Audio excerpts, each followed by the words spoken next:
4.7 서울시장, 부산시장 보궐선거가 여당의 참패로 끝난 지 20일이 됐다. 여당의 참패가 국민의힘에겐 전국 단위 선거 4연패의 고리를 끊어내게 했다. 정부 여당의 실정과 독선은 유권자들이 인내하기 어려운 수준이었다. 집값 폭등과 전월세 난 부동산과 관련한 여권 인사들의 이율배반적 행태, 한국토지주택공사 사태, 국회에서의 일방 독조, 극렬 지지층만 바라보는 협량 등 일일이 열거하기도 어려울 정도였다. 서울시장 보궐선거 발생 사유부터 여당엔 악재였다. 그런데도 서울시민 10명 중 4명은 더불어민주당 후보를 선택했다. 지난주 서울 서남부권 당협위원장들과 만나 이야기를 나눴다. 서울 서남부권은 전통적으로 더불어민주당 초강세 지역이다. 4.7 서울시장 보궐선거에서의 서울 서남부권 투표 결과만 뜯어봐도 국민의힘이 삐끗하면 내년 3월 대선은 물 건너간다는 점을 알 수 있다. 제1야당은 여전히 살얼음을 걷고 있다. 1. 사전투표율. 서울시장 보궐선거 사전투표율은 20.5%, 역대 최고치였다. 사전투표에서 오세훈 국민의힘 서울시장 후보는 94만 5천 표를 얻었다.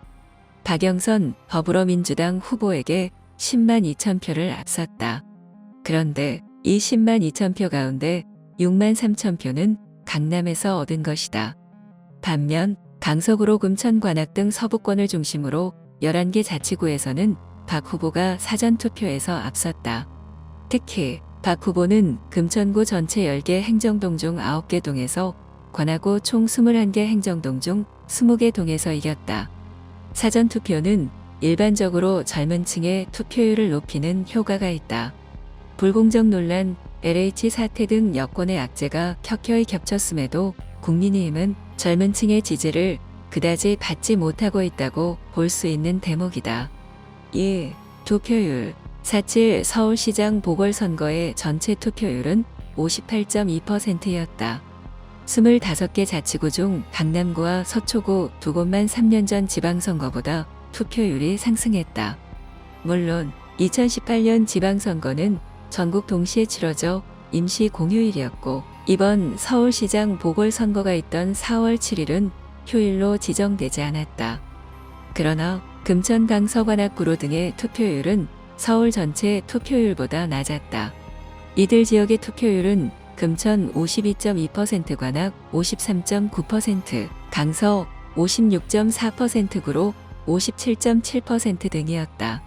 3. 투표율 더불어민주당 득표율 상관관계.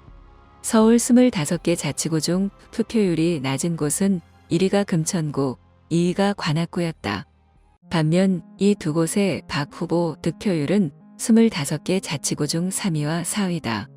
한마디로 더불어민주당 지지자 상당수가 아예 투표장을 찾지 않은 것이다. 투표율이 낮은 자치구 3에서 5위인 중랑구, 강북구, 은평구의 더불어민주당 후보 득표율은 25개 자치구 중 각각 6위, 1위, 2위였다. 국민의힘 서울 지역 의원은 용산, 강남, 서초, 송파 등 총 8명이다. 그래서 국민의힘 서울 초선의 지역구도 강남, 서초, 송파다. 1년 전인 지난해 4월 총선에서 상품이 좋았음에도 강남벨트가 아닌 곳에 출마한 분들은 모두 낙선한 것이다.